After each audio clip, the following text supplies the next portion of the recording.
1984 ਦੇ ਉਸ ਸਾਨੇ ਦੀ ਜਦੋਂ ਭਾਰਤ ਦੇ ਵਿੱਚ ਹਜ਼ਾਰਾਂ ਸਿੱਖਾਂ ਨੂੰ ਬੇਦਰਦੀ ਨਾਲ ਮਾਰ ਦਿੱਤਾ ਗਿਆ ਔਰ ਇੱਕ ਮਨਸੂਬੇ ਦੇ ਤਹਿਤ ਇਹ ਸਾਰਾ ਕੁਝ ਕੀਤਾ ਗਿਆ ਜਿੱਥੇ ਦੁਨੀਆ ਅੱਜ ਵੀ 1984 ਦੇ ਜਿਹੜਾ ਕਤਲੇਆਮ ਹੋਇਆ ਉਹਨੂੰ ਯਾਦ ਕਰਦੀ ਹੈ। ਸਿੱਖਾਂ ਦੀਆਂ ਦੁਕਾਨਾਂ ਕਾਰੋਬਾਰ ਮੁਕੰਮਲ ਤੌਰ ਤੇ ਤਬਾਹ ਕਰ ਦਿੱਤੇ ਗਏ, ਔਰਤਾਂ ਦੀ ਬੇਹੁਰਮਤੀ ਕੀਤੀ ਗਈ, ਬੱਚਿਆਂ ਨੂੰ ਜ਼ਿੰਦਾ ਜਲਾਇਆ ਗਿਆ, ਗੁਰਦੁਆਰੇ ਤੇ ਵੀ ਜ਼ੁਲਮ ਕੀਤਾ ਗਿਆ, ਮਜ਼ਹਬੀ ਕਿਤਾਬਾਂ ਜਲਾਈਆਂ ਗਈਆਂ। ਇਹਨਾਂ ਫਸਾਦਾਂ ਦੇ ਵਿੱਚ 3000 ਸਿੱਖ ਸ਼ਹੀਦ ਹੋਏ। ਆਲਮੀ ਮੀਡੀਆ ਨੇ ਇਸ ਜ਼ੁਲਮ ਦੇ ਉੱਤੇ ਆਵਾਜ਼ ਵੀ ਚੁੱਕੀ, ਲੇਕਿਨ ਭਾਰਤ ਤਰਫੋਂ ਹਕੂਮਤ ਨੇ ਇਹਨਾਂ ਨੂੰ ਸਿਰਫ ਔਰ ਸਿਰਫ ਇਹ ਆਖਿਆ ਕਿ ਜੀ ਇਹ ਤਾਂ ਦੰਗੇ ਫਸਾਦ ਔਰ ਇਹਨੂੰ ਦਬਾਉਣ ਦੀ ਕੋਸ਼ਿਸ਼ ਕੀਤੀ। ਅੱਜ ਵੀ ਭਾਰਤ ਦੇ ਵਿੱਚ ਸਿੱਖ ਇਸ ਦਿਨ ਨੂੰ ਕਾਲੀ ਦੀਵਾਲੀ ਦੇ ਨਾਂ ਤੇ ਯਾਦ ਕਰਦੇ ਹਨ। ਹਰ ਸਾਲ 31 ਅਕਤੂਬਰ ਨੂੰ ਇਹਨਾਂ ਸ਼ਹੀਦਾਂ ਦੀ ਯਾਦ ਦੇ ਵਿੱਚ ਸ਼ਮਾ ਜਿਹੜੀਆਂ ਨੇ ਉਹ ਜਲਾਈਆਂ ਜਾਂਦੀਆਂ ਨੇ। ਸਿੱਖਾਂ ਨੇ ਬਹੁਤ ਕੁਰਬਾਨੀਆਂ ਦਿੱਤੀਆਂ ਨੇ ਔਰ ਸਿੱਖ ਉਹ ਕੌਮ ਹੈ ਜਿਹੜੀ ਹਜੇ ਤੱਕ ਕੁਰਬਾਨੀ ਦਿੰਦੀ ਪਈ। ਕੋਈ ਵੀ ਲੀਡਰ ਅਗਰ ਖਾਲਿਸਤਾਨ ਦੀ ਗੱਲ ਕਰਦਾ ਜਾਂ ਆਪਣੇ ਵਾਸਤੇ ਇੱਕ ਅਲੱਗ ਜਿਹੜਾ ਨਾ ਉਹ ਖਿੱਤੇ ਦੀ ਗੱਲ ਕਰਦਾ ਹੈ ਤਾਂ ਉਹਦੀ ਆਵਾਜ਼ ਨੂੰ ਦਬਾ ਦਿੱਤਾ ਜਾਂਦਾ ਹੈ। बिस्मिल्लाहिर्रहमानिर्रहीम, अस्सलाम वालेकुम नाज़रीन, तुसी देख रहे हो 360 डिजिटल पंजाबी और मैं हाँ तुहाडी मेज़बान शुमाइला नियाज़। जनाब कसमें पंजाबी वास्ते काम कर करके ना मैनूं तो हुण उर्दू भी भुली पई है। और जिहड़ी माड़ी मोटी अंग्रेजी दी आंदी सी ना ਉਹਦੇ भी 2-3-4 लफ्ज़ ਜਿਹੜੇ ਮੈਨੂੰ ਆਂਦੇ ਸੀ ਉਹ ਵੀ ਭੁੱਲ ਗਏ। ठीक है, लेकिन कोई नहीं, पंजाबी जिंदाबाद, पंजाबी जुबान जिंदाबाद, पंजाबी जिथे जिथे वसदा फिरे हसदा रहे। बहरहाल अज ਆਪਾਂ ਤਾਰੀਖ ਦੇ ਇੱਕ ਐਸੇ ਤਾਰੀਖ ਬਾਬ ਦੇ ਉੱਤੇ ਗੱਲ ਕਰਨ ਲੱਗੇ ਆ ਜਿਹਦਾ ਜ਼ਿਕਰ ਕਰਕੇ ਜਿਹੜਾ ਨਾ ਉਹ ਰੂਹ ਕੰਬ ਜਾਂਦੀ ਹੈ। ਔਰ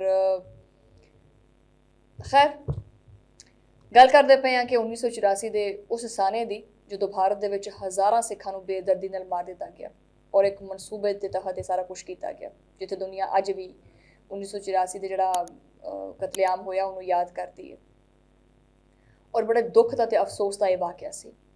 ਸਿੱਖਾਂ ਦੀਆਂ ਦੁਕਾਨਾਂ ਕਾਰੋਬਾਰ ਮੁਕੰਮਲ ਤੌਰ ਤੇ ਤਬਾਹ ਕਰ ਦਿੱਤੇ ਗਏ, ਔਰਤਾਂ ਦੀ ਬੇਹੁਰਮਤੀ ਕੀਤੀ ਗਈ, ਬੱਚਿਆਂ ਨੂੰ ਜ਼ਿੰਦਾ ਜਲਾਇਆ ਗਿਆ, ਗੁਰਦੁਆਰੇ ਤੇ ਵੀ ਜ਼ੁਲਮ ਕੀਤਾ ਗਿਆ, ਉਹ ਵੀ ਮਹਿਫੂਜ਼ ਨਾ ਰਹਿ ਸਕੇ, ਮਜ਼ਹਬੀ ਕਿਤਾਬਾਂ ਜਲਾਈਆਂ ਗਈਆਂ।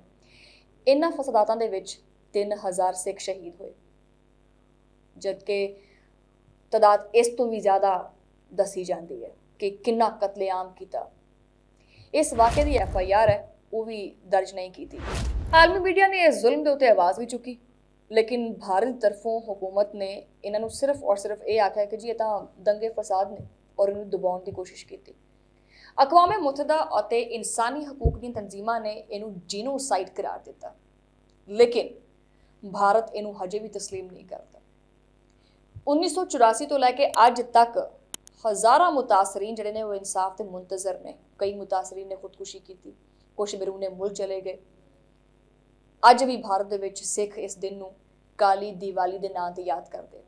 ਹਰ ਸਾਲ 31 ਅਕਤੂਬਰ ਨੂੰ ਇਹਨਾਂ ਸ਼ਹੀਦਾਂ ਦੀ ਯਾਦ ਦੇ ਵਿੱਚ ਸ਼ਮਾ ਜਿਹੜੀਆਂ ਨੇ ਉਹ ਜਲਾਈਆਂ ਜਾਂਦੀਆਂ ਨੇ। ਲੇਕਿਨ ਸਵਾਲ ਉਹਨੇ ਤੇ ਇਹ ਹੈ ਕਿ ਕੀ 1984 ਦੇ ਮੁਜਰਮਾਂ ਨੂੰ ਸਜ਼ਾ ਮਿਲੇਗੀ? ਨਾਜ਼ਰੀਨ, 1984 ਦਾ ਜਿਹੜਾ ਕਤਲੇਆਮ ਹੈ ਨਾ ਉਹ ਨਾ ਸਿਰਫ ਸਿੱਖ ਬਰਾਦਰੀ ਤੇ ਜ਼ੁਲਮ ਸੀ ਬਲਕਿ ਇਨਸਾਨੀਅਤ ਦੇ ਚਿਹਰੇ ਦੇ ਉੱਤੇ ਇੱਕ ਬਦਨੁਮਾ ਦਾਗ ਹੈ। ਇਹ ਵੀਡੀਓ ਸਿਰਫ ਤਾਰੀਖ ਨੂੰ ਤਰਾਉਣ ਵਾਸਤੇ ਨਹੀਂ ਸੀ ਬਲਕਿ ਇਨਸਾਨੀਅਤ ਦੇ ਜ਼ਮੀਰ ਨੂੰ ਜਗਾਉਣ ਵਾਸਤੇ ਸੀ। ਅਗਰ ਜ਼ੁਲਮ ਦੇ ਖਿਲਾਫ ਆਵਾਜ਼ ਨਹੀਂ ਚੁੱਕੀ ਜਾਏਗੀ ਤੇ ਤਾਰੀਖ ਖੁਦ ਨੂੰ ਦੁਹਰਾਉਂਦੀ ਹੈ। ਅਗਰ ਤੁਸੀਂ ਸਮਝਦੇ ਹੋ ਕਿ ਇਨਸਾਫ ਹੱਕ ਹੈ ਤੇ ਤੁਹਾਡਾ ਕੰਮ ਬਣਦਾ ਹੈ ਕਿ ਇਸ ਵੀਡੀਓ ਨੂੰ ਸ਼ੇਅਰ ਵੀ ਕਰੋ, ਲਾਈਕ ਵੀ ਕਰੋ। ਔਰ ਇਹ ਤਾਂ ਸਿਰਫ ਹਜੇ ਕੁਛ ਮੋਟੇ ਜਿਹੜੇ ਪੁਆਇੰਟਸ ਨੇ ਉਹ ਦੱਸੇ ਗਏ ਹੈ। ਅਗਰ ਤੁਸੀਂ 1984 ਦੀ ਹਿਸਟਰੀ ਦੇਖੋ ਔਰ ਪੜ੍ਹੋ, ਉਹਦੇ ਤੇ ਤਾਰੀਖ ਦੇ ਜਿਹੜੇ ਪੰਨੇ ਆ ਉਹਨਾਂ ਨੂੰ ਫਰੋੜੋ ਤਾਂ ਤੁਹਾਨੂੰ ਪਤਾ ਚੱਲੇਗਾ।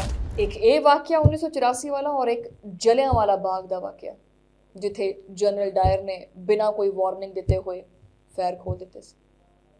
ਔਰ ਹਰ ਵਾਰੀ ਆਜ਼ਾਦੀ ਦੀ ਤਹਿਰੀਕ ਦੇ ਵਿੱਚ ਸਿੱਖਾਂ ਨੇ ਬਹੁਤ ਕੁਰਬਾਨੀਆਂ ਦਿੱਤੀਆਂ ਨੇ ਔਰ ਸਿੱਖ ਉਹ ਕੌਮ ਹੈ ਜਿਹੜੀ ਹਜੇ ਤੱਕ ਕੁਰਬਾਨੀ ਦਿੰਦੀ, ਹਜੇ ਤੱਕ ਭਾਰਤ ਦੇ ਵਿੱਚ ਜਿਹੜਾ ਨਾ ਉਹ ਆਪਣੇ ਹਕੂਕ ਵਾਸਤੇ ਆਵਾਜ਼ ਚੁੱਕਦੀ ਹੈ, ਲੇਕਿਨ ਹਰ ਵਾਰੀ ਉਹਦੀ ਆਵਾਜ਼ ਨੂੰ ਨੱਪ ਦਿੱਤਾ ਜਾਂਦਾ ਹੈ।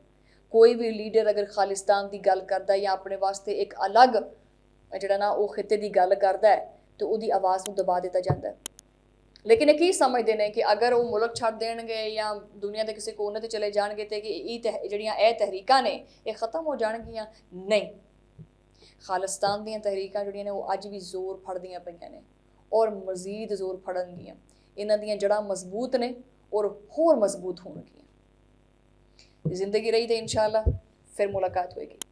ਇੱਥੇ ਮੈਨੂੰ ਦਿਓ ਇਜਾਜ਼ਤ। अल्लाह ने के बाद।